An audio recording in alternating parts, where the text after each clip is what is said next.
Gingerbread Man. Once upon a time, in a small cottage by the woods, an old woman and an old man lived together. One day, the old woman decided to bake a special treat, a gingerbread man. I think I'll bake a little gingerbread man today. He will have raisin eyes, a candy smile, and buttons down his chest. She carefully mixed the ingredients, rolled out the dough, and shaped it into a little man. Then, she placed him in the oven to bake. As soon as the gingerbread man was done, she opened the oven, and to her surprise, he jumped out and ran straight out the door. Ha ha! You can't catch me! Stop! Come back here! Cried the old woman and the old man. But the gingerbread man just laughed and shouted, Run as fast as you can! You can't catch me! I'm the gingerbread man! He ran past a hungry cow. Moo! You look delicious! Let me eat you! But the gingerbread man just laughed and said, I've run away from an old woman and an old man, and I can run away from you too. Run, as fast as you can. You can't catch me. I'm the gingerbread man. He ran past a horse grazing in the meadow. Nay, stop. I want to have a bite. Neighed the horse. But the gingerbread man only laughed and ran even faster, repeating his rhyme. I've run away from an old woman, an old man, and a cow. I can run away from you too. Run as fast as you can. You can't catch me. I'm the gingerbread man. Next, he ran past a sly fox by the riverbank. The fox licked his lips and called out, Why are you running so fast? I don't want to eat you, but if you keep running, you'll reach the river, and you'll never make it across. Oh dear, you're in trouble. You can't cross the river alone, but don't worry, I can help you. Just hop onto my tail. The gingerbread man hesitated. He knew he couldn't swim. How can I trust you? I don't even know you. What will you want in return? Just hop onto my tail, and I will carry you across.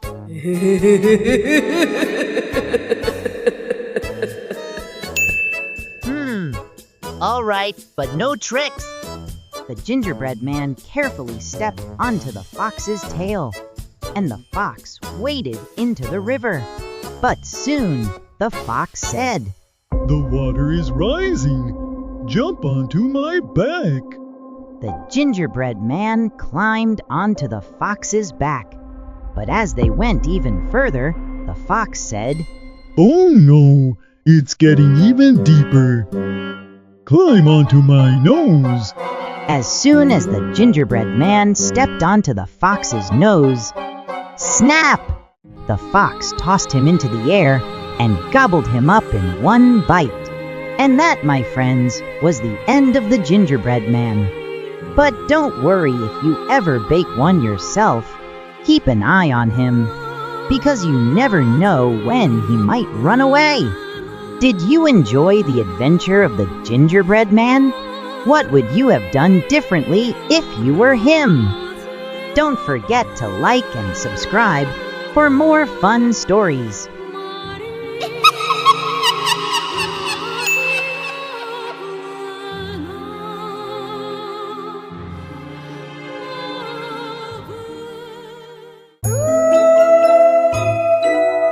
Once upon a time, in a quiet little village near the forest, there lived a sweet girl named Little Red Riding Hood. She was called that because she always wore a bright red hooded cape that her grandmother had made just for her. One sunny morning, Little Red Riding Hood's mother called her. Grandma is feeling a bit sick today. She said kindly. Will you take this basket of goodies to her house in the woods? Of course, Mama, said Little Red Riding Hood with a big smile. But remember, Her mother warned. Stay on the path. Don't talk to strangers. With her basket in hand and her red hood on her head, she skipped happily along the forest path. She saw birds singing in the trees and butterflies dancing in the air. "Oh, what a lovely day," she said. But someone was watching her. It was the big bad wolf. He crept out from behind a tree and said, "Good morning, little girl. Where are you going?" "I'm going to visit my grandma. She's not feeling well," she said, forgetting her mother's warning. The clever wolf smiled slyly. What a sweet girl. Why don't you pick some flowers for your grandmother? Red Riding Hood thought it was a great idea. While she picked flowers, the wolf took a shortcut through the woods, straight to Grandma's house. When the wolf got to the house, he knocked on the door. Who's there? Asked Grandma. "It's me, Little Red Riding Hood," said the wolf in a squeaky voice. Oh, come in, dear. Said Grandma. The wolf jumped in and, gulp, he swallowed Grandma whole.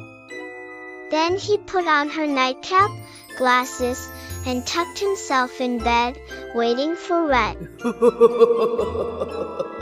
Soon, Little Red Riding Hood arrived. She stepped inside. "Grandma," she said softly, "you sound strange," Come closer, my dear, said the wolf in a deep voice. Red stepped closer and gasped. "Grandma, what big eyes you have," All the better to see you with, my dear. said the wolf. "And what big ears you have," All the better to hear you with. said the wolf. "And what big teeth you have," All the better to eat you with. growled the wolf, and he jumped out of bed. Just then, a brave woodcutter who was walking by heard the noise. He ran inside with his axe and saw the wolf chasing Red. He shouted. Stop right there, you naughty wolf. The woodcutter scared the wolf away and quickly opened his belly. Out popped Grandma, safe and sound. Oh my, Said Grandma. that was quite the nap. Everyone hugged tightly. Red Riding Hood promised, "Next time, I won't talk to strangers." And from that day on, she always stayed on the path. The end.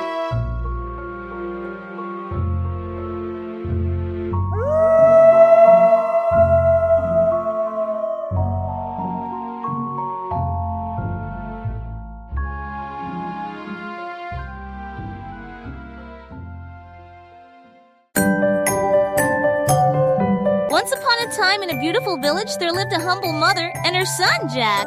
Jack and his mom were very poor. They had no money and only one cow. One day, there was no more food in the house.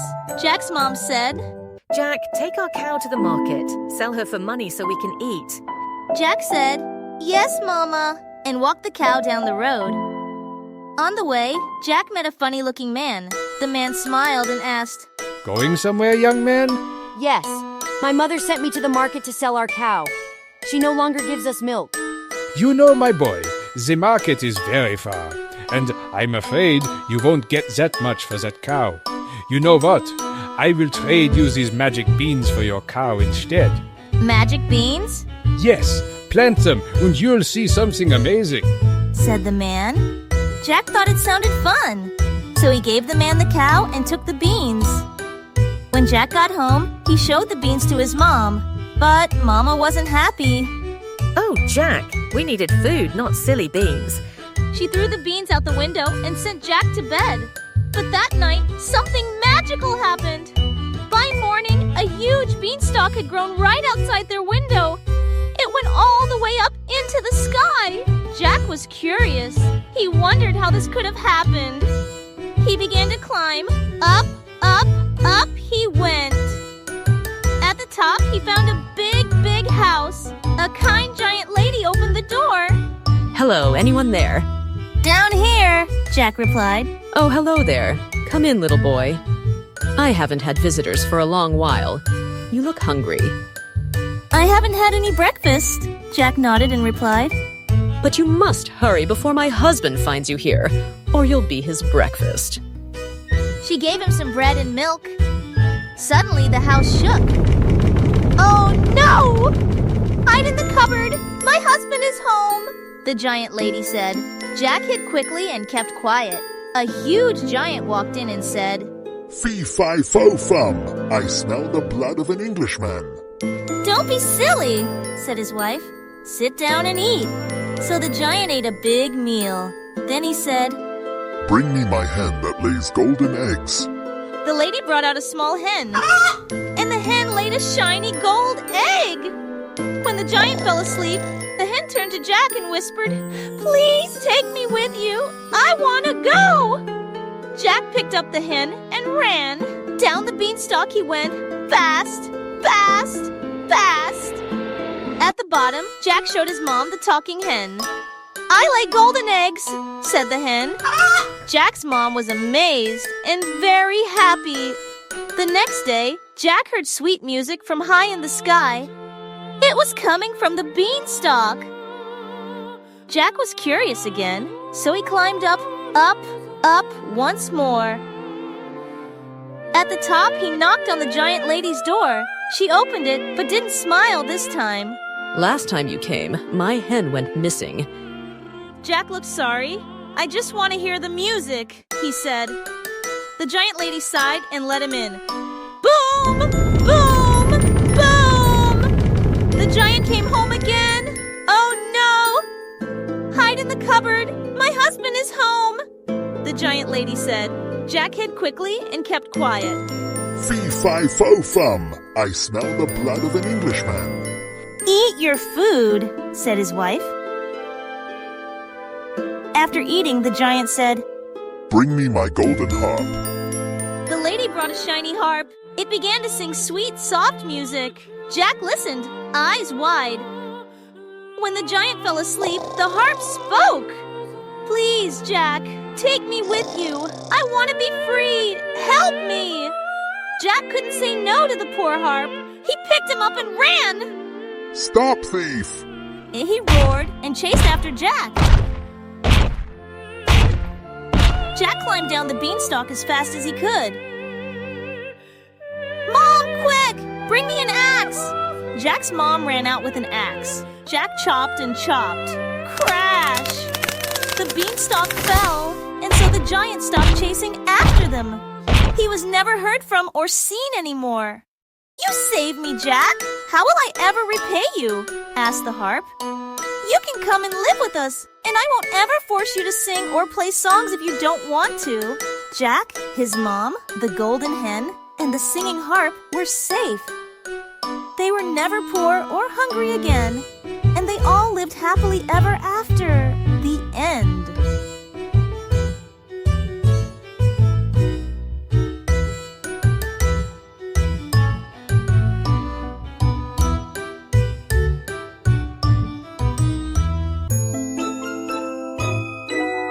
Once upon a time, in a land far, far away, there lived a kind man and his wife. They had everything they needed, except one thing, a baby. Every day, they looked out at the garden next door, full of green plants and colorful flowers. But guess what?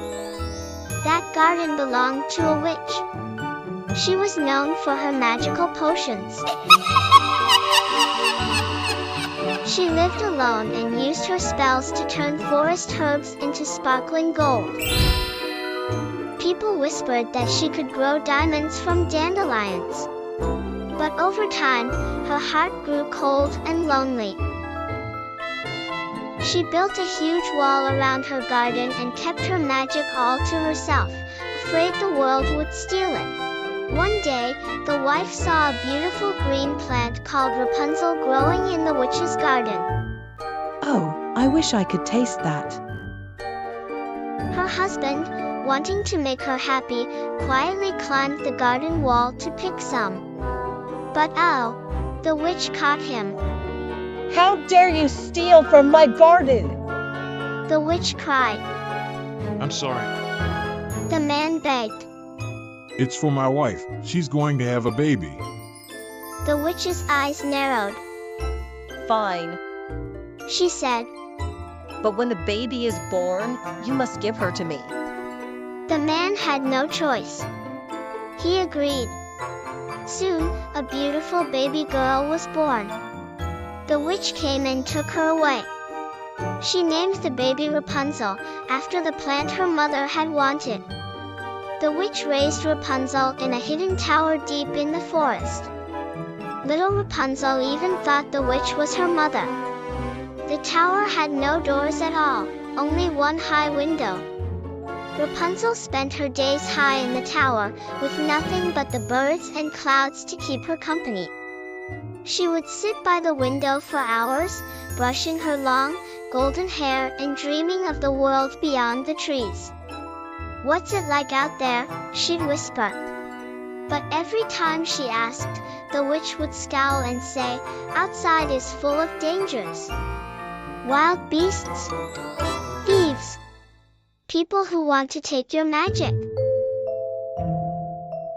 To keep Rapunzel busy, the witch gave her bundles of herbs and taught her to weave strands of her golden hair into shimmering thread.